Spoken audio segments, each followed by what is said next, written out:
Hello friends. आज हम बात करेंगे current division rule and voltage division rule. What is the current division rule? Current division rule किस type के circuits में होगा? क्या सीरीज सर्किट में करंट डिवीजन रूल होगा क्या? Suppose this is a series circuit, means two resistances are connected in series.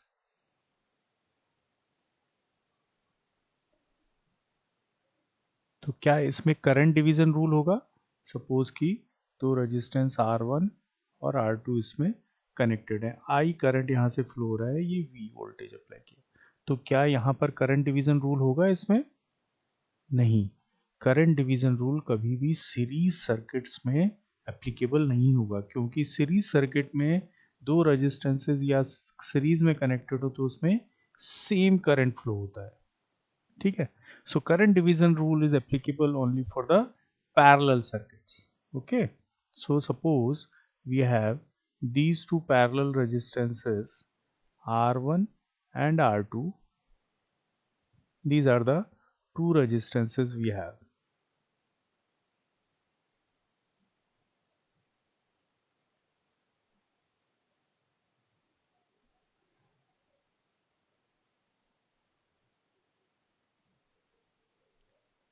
V is the applied voltage.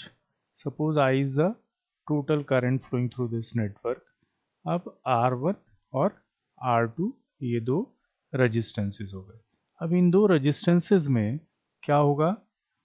यहाँ से जो करंट जा रहा है, ठीक है, ये करंट यहाँ पे आया, यहाँ आने के बाद इस करंट को दो पाथ मिल रहे हैं, एक ये वाला पाथ और एक ये वाला पाथ। तो यहाँ पर कुछ करंट चला जाएगा, कुछ करंट यहाँ पर चला जाएगा। ये किसके ऊपर डिपेंड करेगा? रेजिस्टेंस की वैल्यू के ऊपर। ठीक है, क्यों? क्योंकि I इज इक्वल टू क्या होता है? V upon R from the Ohm's law. तो V is constant for both the resistances. तो R की वैल्यू जैसे चेंज होगी, इस R की वैल्यू वैसे वैसे इस करंट की वैल्यू चेंज होती जाएगी। तो suppose I1 is the current flowing through this resistance as I2 is the current flowing through this resistance. अब मैंने इस ब्रांच को नाम दिया AB और इस ब्रांच को नाम दिया CD. So according to current division rule, the current I1 is equal to I total current before division. Before division total current कितना है? I इनटू जिस ब्रांच में से करंट निकाल रहे हैं उसके ऑपोजिट ब्रांच का रेजिस्टेंस, उसकी ऑपोजिट ब्रांच का रेजिस्टेंस। तो इसकी ऑपोजिट ब्रांच कौन सी है? CD. What is the resistance of CD? Is R2 divided by the sum of the resistances of these two branches. तो R1 AB का रेजिस्टेंस है और R2 CD का रेजिस्टेंस है। ठीक है, similarly to find the current flowing through I2, that is equal to the current before division into कौन सी ब्रांच? अब I2 के ऑपोजिट ब्रांच R1, तो resistance of this branch AB is R1 divided by the sum of the resistances R1 plus R2. ठीक है, clear हो गया? अब suppose take an example we have, क्या करते हैं, ये एग्जाम्पल लेते हैं। Suppose resistance 4 ohm is connected in parallel with a resistance of 8 ohm. Okay, यहां पर एक वोल्टेज सोर्स लगा हुआ है। Suppose the voltage is 40 volt.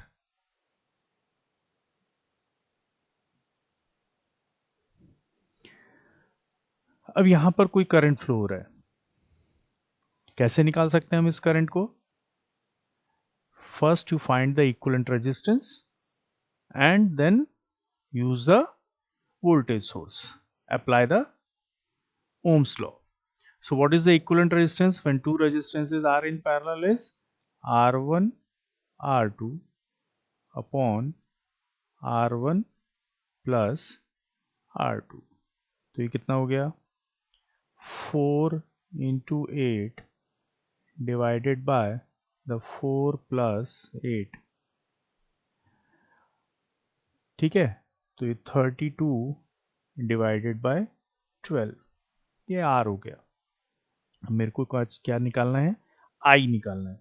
So what is I is equal to V divided by total resistance R। What is V, 40 divided by 32 upon 12। इसको मैं क्या लिख सकता हूँ, 40/1 into 12/32।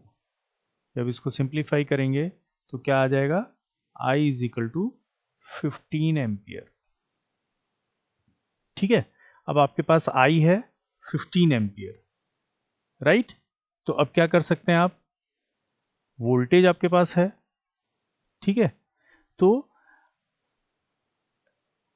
when you have a 15 ampere, you can find out the current through this by using the current division rule।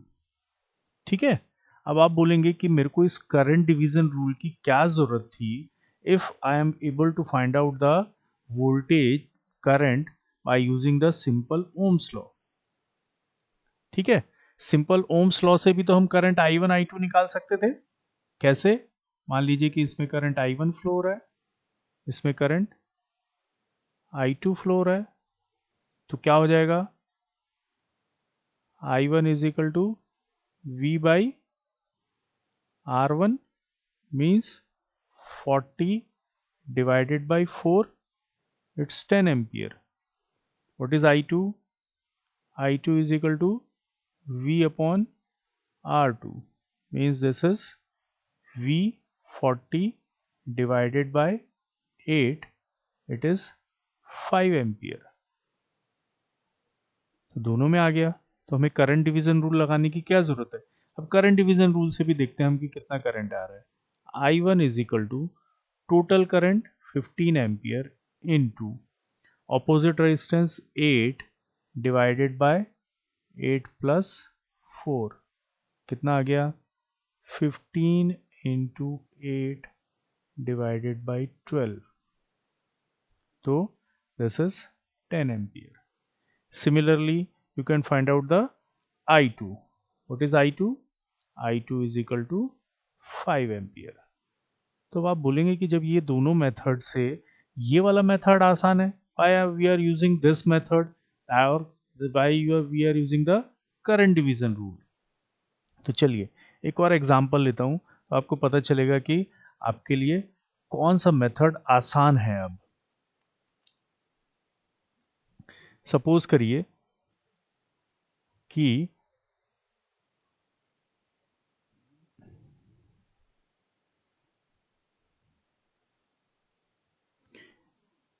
आपका ये एक 5 ओम का रजिस्टर सपोज करो कनेक्टेड है, और बाकी दो रजिस्टेंस में सेम ले लेता हूं, आपके 4 ओम और 8 ओम।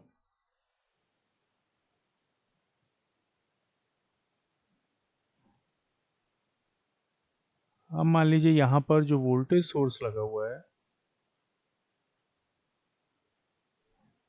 It is having a voltage of 115 volt. ठीक है, क्लियर। अब यदि आपको यहां से करंट मालूम हो, कौन सा करंट, ये यदि करंट आपके पास है, ये करंट सपोज I करंट मालूम है, then it is easy to find out the I1 and I2। Okay, कैसे निकाल सकते हैं I, this we know that R equivalent is, तो ये अब आपका R इक्वलेंट क्या हो जाएगा इस नेटवर्क का, 5 प्लस ये दोनों पैरेलल में 4 इंटू 8 डिवाइडेड बाय 4 प्लस 8, तो ये क्या हो गया आपका 5 प्लस कितना आया था हमारा 32/12, 32/12, तो कितना हो गया 60 प्लस 32 डिवाइडेड बाय 12, तो ये कितना हो गया 2 और 6 9 डिवाइडेड बाय 12, ये आपका आर इक्वलेंट हो गया। अब आप आई निकाल लीजिए, I is equal to 115 divided by 92 upon 12। ठीक है, जब आप इसको सिंप्लीफाई करेंगे तो आई इज इक्वल टू कितना आ जाएगा 15 एम्पियर। ठीक, तो अब ये जो 15 एम्पियर आया, इसको निकालने के बाद मान लो कि आपको इन दो के में करंट निकालना है I1 और I2। तो I1 और I2 निकालने के लिए आपको क्या करना पड़ेगा, खाली I पे जाके आपका काम खत्म नहीं हो जाएगा। अब आपको क्या करना पड़ेगा, यहां पर एक वोल्टेज निकालना पड़ेगा V1 और यहां पर एक वोल्टेज निकालना पड़ेगा V2। जब ये वोल्टेज आएगा, क्योंकि ये वोल्टेज 115 कहाँ का वोल्टेज है, this is the total voltage. ये कौन सा वोल्टेज है, this is the total voltage. वो यहां से यहां तक का वोल्टेज है 115 वोल्ट। अभी हमने क्या देखा, 5 ओम सीरीज में कनेक्टेड है किसके साथ, इन दो के पैरेलल कॉम्बिनेशन के साथ। तो इसका मतलब ये वोल्टेज यहां पे, यहां से यहां तक का वोल्टेज अलग होगा और यहां से यहां तक का वोल्टेज क्या होगा, अलग होगा।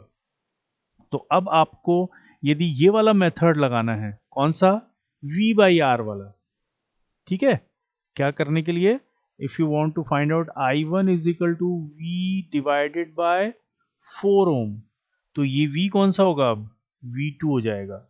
I2 is equal to V2 divided by 8, मतलब आपको अब क्या करना होगा, V2 की कैलकुलेशन भी करनी होगी। लेकिन यदि आपको करंट डिवीजन रूल मालूम है तो हम क्या करेंगे, we use I1 is equal to 15 into opposite resistance 8 divided by 12। ठीक है, तो ये क्या आ जाएगा आपका 3 5।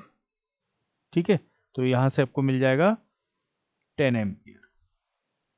Similarly, you will get I2 is equal to 15 into 4 divided by 12, यहां से आपको मिल जाएगा 5 एम्पियर। तो हमें क्या हुआ, हमें वोल्टेज नहीं निकालना पड़ा, we directly apply the current division rule to find out the currents in the parallel branches, right? अब ये तो कुछ वैल्यूज के साथ था, मैं आपको और कुछ एग्जांपल्स लेके दिखाता हूं कि और कैसे आप करंट डिवीजन रूल हम अप्लाई कर सकते हैं। एक अप्लाई करना होगा, सपोज करिए कि आपके पास 1 2 3 4 ऐसे resistances connect, R1 R2 R3 R4।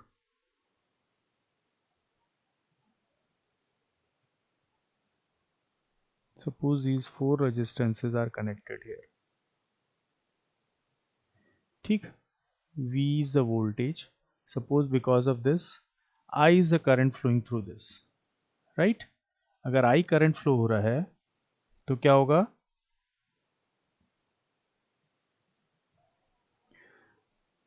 ये सपोज करिए ब्रांच है A B, this is a single branch because these two resistances are connected in series. तो जो सीरीज में लगे हुए हैं वो क्या होगा, यहां से यहां तक की सिंगल एक ब्रांच होगी, तो ये ब्रांच इस ब्रांच के पैरेलल में है। ठीक है, तो मान लो कि यहां पर आपका करंट क्या फ्लो हो रहा है, I1 करंट फ्लो हो रहा है इसमें, इसमें कौन सा करंट फ्लो हो रहा है, I2 करंट फ्लो हो रहा है। तो इन दो पैरेलल ब्रांचेस में I1 और I2 कैसे कैलकुलेट करेंगे, so I1 will be equal to I into resistance of branch R B C, not B C sorry, resistance of branch C D. ये कौन सा रेजिस्टेंस हो जाएगा? Branch C D.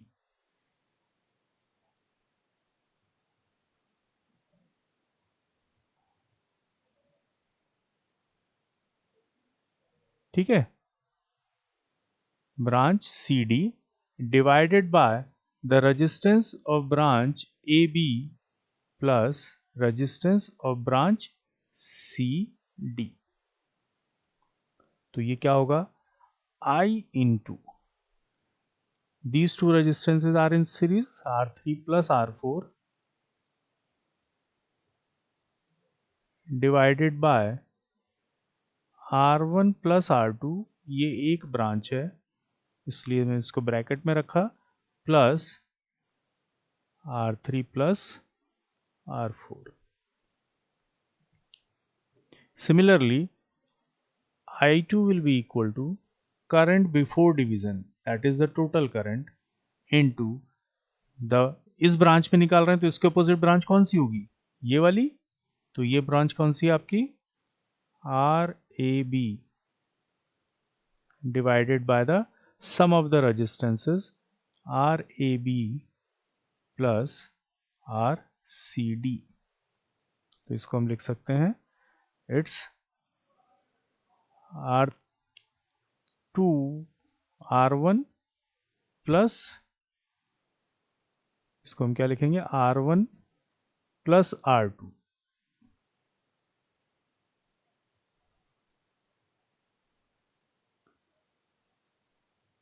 Are one plus R two divided by R one plus R two plus R three plus R four. तो current division में हम जो parallel branches होती हैं उसका इक्विवेलेंट रेजिस्टेंस लिखते हैं। तो ये क्या है? हमारा पैरेलल ब्रांचेस हैं जिसका हमने इक्विवेलेंट रेजिस्टेंस लिखा है। ठीक है, चलिए एक और एग्जांपल लेता हूं आपको करंट डिवीजन रूल के ऊपर।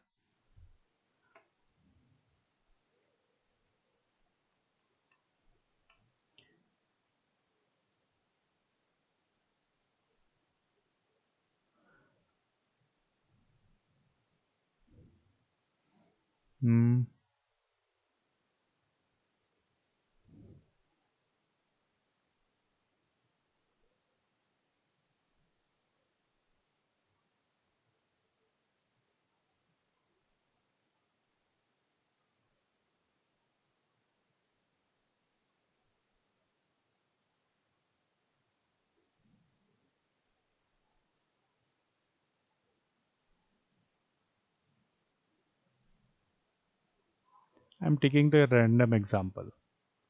ठीक है, आप प्रैक्टिस के लिए अपने कोई भी नेटवर्क बनाकर देख सकते हैं, आप उसमें वैल्यूज पुट करके देख सकते हैं कि आपको कैसे करना है। Suppose this is I1, I current because of this voltage source. अब मान लीजिए कि मैंने रेजिस्टेंसेस की वैल्यू ली R1, R2, R3, R4, R5। मान लीजिए इन रेजिस्टेंसेस की वजह से जो करंट है वो कैसे फ्लो हो रहा है? आई करंट यहां से आया, अब यहां पे आने के बाद फिर से क्या होगा? दो जगह पर उसको पाथ मिल रहा है। तो मान लीजिए यहां से करंट चला गया I1 और यहां से करंट गया क्या? I2। जब यहां आते हैं तो क्या होगा? फिर से इस करंट को पाथ मिला और यहां पर एक करंट फ्लो हुआ, कौन सा? I3। और यहां पे एक करंट हुआ फ्लो, इसको मैंने नाम दिया I4। यहां आते हैं तो यहां फिर से करंट डिवाइड होता है, कहां कहां जाता है? I5 और I6। ठीक, अब हमें इन करंट्स की वैल्यू निकालनी है। सो क्या करेंगे हम? The easiest method is use the current division rule. तो सबसे पहले हम निकालते हैं I1 की value. So what is I1? I1 is equal to, before division, इस यहां से I1 किस में फ्लो हो रहा है? यहां से यहां तक एक ब्रांच है। सपोज करो मैं फॉर कन्वीनियंस आपको एक नाम दे रहा हूं ए बी, और दूसरी एक पैरेलल इसके ब्रांच है that is your C D. तो ये जो पूरी ब्रांच है, इस पूरी ब्रांच के पैरेलल दूसरी ब्रांच कौन सी है? CD है, जिसमें करंट डिवाइड हुआ। कौन सा? I डिवाइड हुआ I1 और I2 में। तो बिफोर डिवीजन करंट क्या है? I है इनटू इस AB के पैरेलल कौन सी ब्रांच है? CD। और उस CD का इक्विवेलेंट रेजिस्टेंस क्या होगा? That is your R4 R5 divided by R4 plus R5, equivalent resistance of these two parallel resistances। इन दो पैरेलल का इक्विवेलेंट क्या होगा? R4 R5 upon R4 plus R5। ठीक है, अब इस ब्रांच का रेजिस्टेंस क्या होगा? अब हमें क्या करना है? RAB plus RCD। तो what is RAB? RAB is R1 series में है किसके साथ? Parallel combination of R2 R3 divided by R2 plus R3 के साथ। तो ये हमारी क्या हो गई? एक ब्रांच जिसका रेजिस्टेंस क्या है? RAB का रेजिस्टेंस है। दूसरी पैरेलल ब्रांच हमें क्या बोलती है? R4 R5 divided by R4 plus R5। It's my suggestion कि जब आप किसी ब्रांच का रेजिस्टेंस लिख रहे हैं तो उसके लिए एक ब्रैकेट यूज कर लीजिए। Now to find the I2, that is equal to I into I2 निकालने के लिए I टोटल करंट। अब I2 के ऑपोजिट ब्रांच कौन सी है? RAB। RAB का इक्विवेलेंट रेजिस्टेंस अभी हमने निकाला, ये है आपका, क्या है? R1 plus R2 R3 divided by R2 plus R3 whole divided by the sum of the resistances of these two branches. So R1 plus R2 R3 divided by R2 plus R3 plus R4 R5 divided by R4 plus R5। ठीक है, अब हमारे पास क्या क्या आ गया? I1 आ गया, I2 आ गया। Now you find the I3। तो I3 कौन सी है? ये ब्रांच। इसके पैरेलल कौन सा है? R3 रेजिस्टेंस है। So before division what is the total current? Now I1।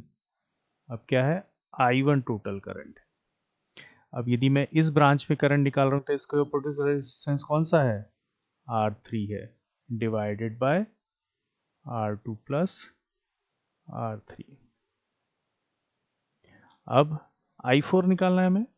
So I4 is equal to इसके पैरेलल ब्रांच, ये वाली, इसके पैरेलल ब्रांच से पहले जो रेजिस्टेंस था वो कितना था?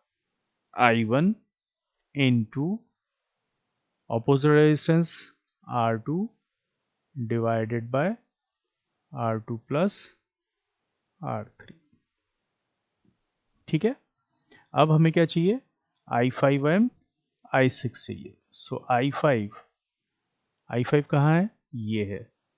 ठीक है, तो इसके पैरेलल ब्रांच R5। ठीक है, और बिफोर डिवीजन करंट कौन सा था? I2 था। तो अब हमारा करंट क्या हो जाएगा? टोटल करंट I2 इनटू, मैं यदि I5 का करंट निकाल रहा हूं, मतलब R4 रेजिस्टेंस से करंट निकाल रहा हूं, तो इसके ऑपोजिट रेजिस्टेंस कौन सा है? R5 divided by R4 plus R5 and final I6 is equal to I2 into I6 इसमें चाहिए, इसका opposite resistance R4 divided by R4 plus R5। So in this way, you can find out the current flowing through parallel branches or application of the current division rule. Okay, thank you.